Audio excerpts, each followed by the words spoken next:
អ្នកណាដែលចេញពីក្រៅសីមាដែលយើងពួននេះនោះខ្មោចនឹងចាប់បានយើងត្រូវដាក់ជើងឲ្យចិត្តពើភ្នើនៅជាប់សោតមុនអាគមចាប់ខ្មោចដាក់ក្នុងកន្លោជើងលោកគ្រូចាប់ដើមសូមមុនអាគមចាប់ខ្មោចចាប់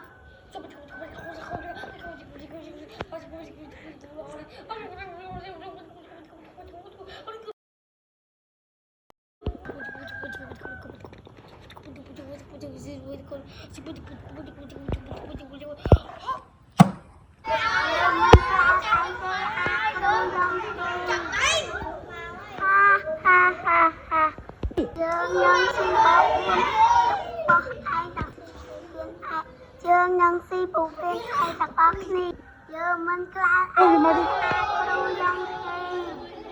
អរគុណយើងនឹងស៊ីបបៀនរបស់ឯងទាំង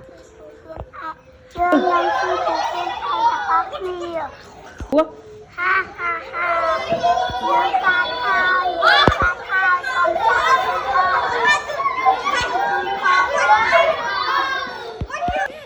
ចៃខ្មោចមកជួយឯងមេយ៉ាងហេ